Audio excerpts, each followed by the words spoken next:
Right, so after revealing the Cinder cone in my last video, I've decided how I'm going to start this one. I'm going to start it with just washing it, just a standard wash, because it's filthy. Then I'm going to bring it back in here and pull her apart, service it up, clean it all right up properly, give it a good service.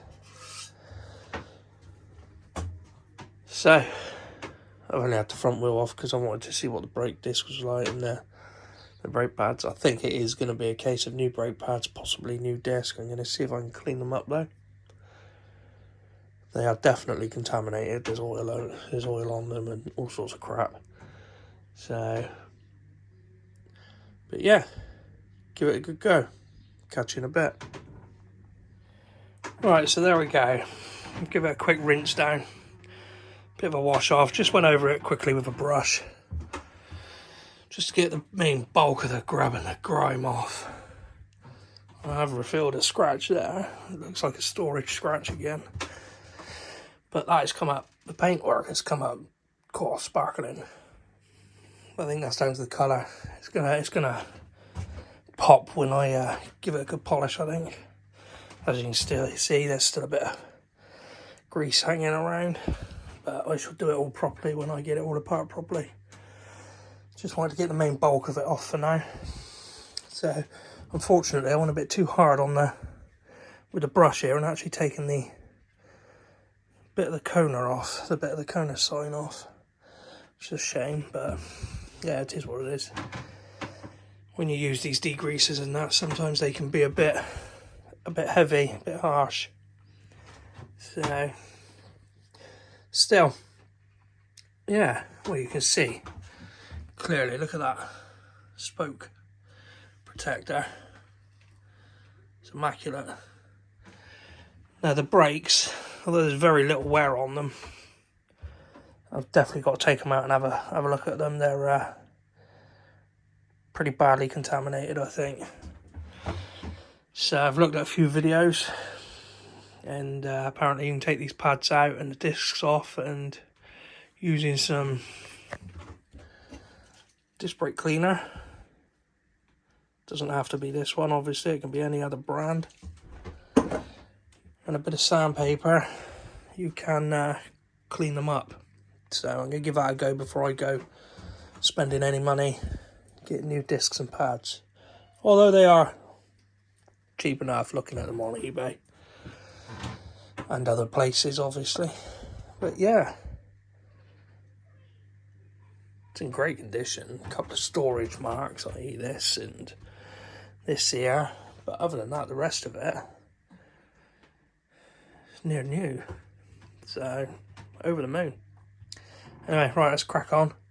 Let's get it all stripped apart and get it all cleaned up and polished up, lubed up properly.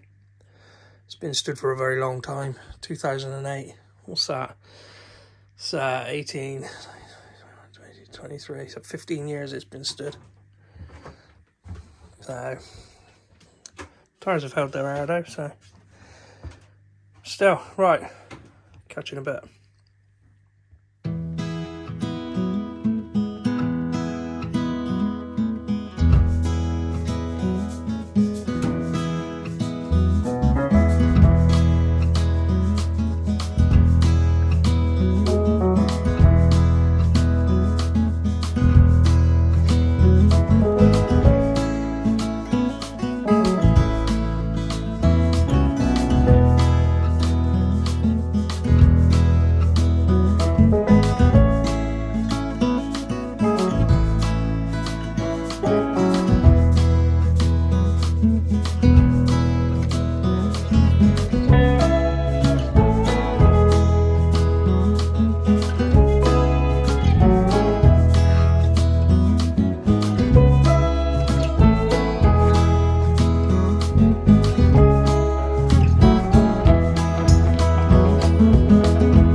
Wow, I'm absolutely gutted, if I'm honest.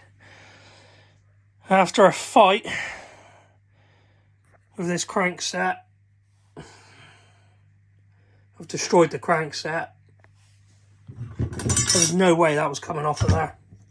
Absolutely no chance. That's been beaten, it's been heated up, it's been beaten some more, it's had penetrating oil in there, it's been left overnight. It's just, wow, destroyed. Absolutely no chance I was going to end up saving that. It was getting to the point where I was going to cut it off. And in doing so, I've ended up putting some marks on the bloody frame. Absolutely gutted. So I'm going to have to get some touch-up paint and get that on there. Managed to save this chainring, if that's any consolation. The pedal arm's alright, the pedal's alright. It's destroyed me crank extractor tool. So, wow. I reckon that's because it's been stood so long, or what? Thankfully, it doesn't look like I've damaged the frame other than some paint. Doesn't look like there's any cracks or anything. But we'll get a better judge of things once I give it a good clean out and a good polish. But that does answer the question. Am I going to keep it as a 3x or should I go for a 1x? Well, now I've got to replace the crankset and the bottom bracket. I think I'm just going to go for a 1x. A 1x10, I think. So, like I say, I'm gutted, but I couldn't see any other way of getting it off. Unfortunately, this is just collateral damage. I think they were there already, to be fair, but this definitely wasn't. And I don't think this was either. So, luckily, in heating up the pedal arm, the bottom bracket came loose. And I managed to unscrew it by hand with, as you've seen, with the pedal arm on there. So, fuck. Excuse my French. I'm gutted. Absolutely gutted. Still.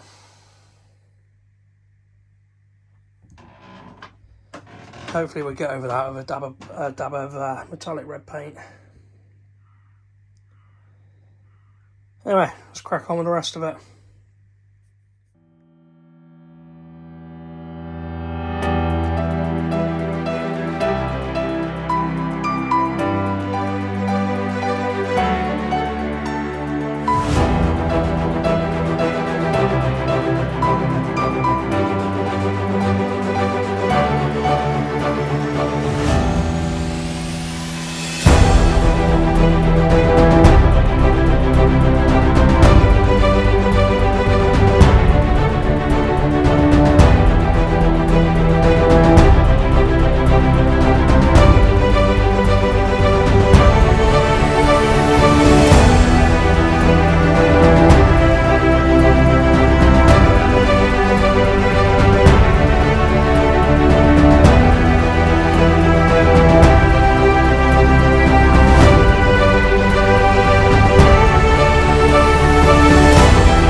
Right, so there we go.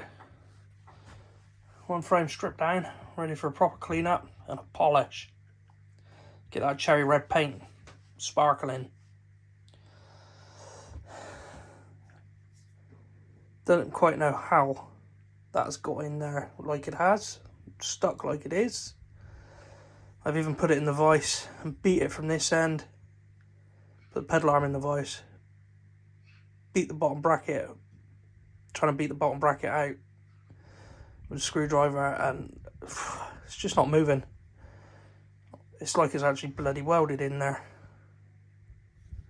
So, shame that.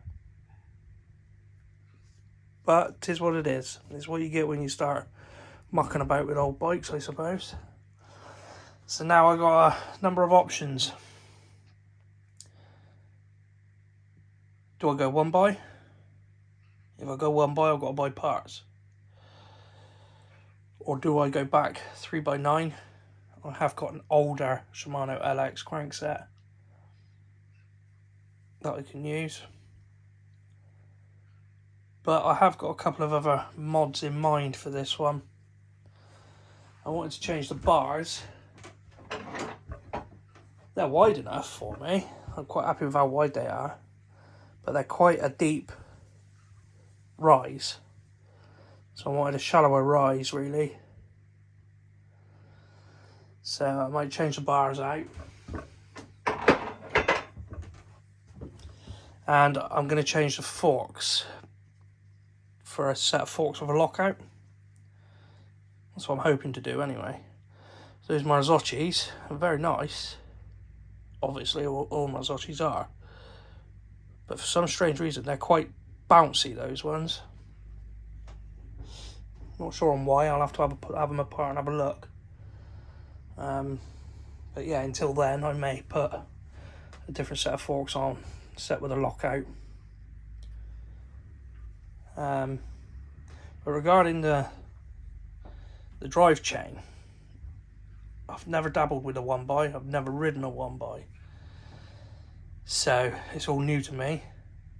And the only other option, also I'm on a budget, the only other option I can think of, just to give it a try and see what it's actually like, is to use my existing 9-speed derailleur with the existing 9-speed shifter. So I save money there. I can also use the same 9-speed chain, obviously cut it down a bit. So do I buy a single chain ring and then a 9-speed cassette with the longer ratios or wider ratios, whatever you call it? Or do I just go sod it and go for a full complete kit with the clutch derailleur, the one single chain ring and the crankset? And trouble is, that seems to be a lot of money for something I've never even ridden before, let alone decided whether I like or not. So what do you guys think? I mean, any of you guys experienced on one by on an older bike? Is it worth doing or isn't it? You have to let me know in the comments. Alright, anyway, I'm going to get this cleaned down and degreased properly and then polished up. Hopefully get that cherry red frame popping. Catch you in a bit.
There you go. What beautiful paint. That's come up absolutely sparkling. I'm over the moon with that. I have got some paint chip paint on order, which I'll get around to doing. I'm just waiting for a few bits and then I'm going to get on and build this. But that's it for this video. Just like to say a massive thank you for tuning in and watching, and I hope you enjoyed that one. So next time in part 2, completely rebuild it, and that's when you'll find out if I ended up going back to 3x, went to 1x, or what I done really. Sorry, I don't know what to say. I'm just over the moon with that. That's absolutely amazing. Anyway, with that, like I say, thanks for watching. Please hit me up in the comments, and I'll catch you on the next one. Cheers, guys.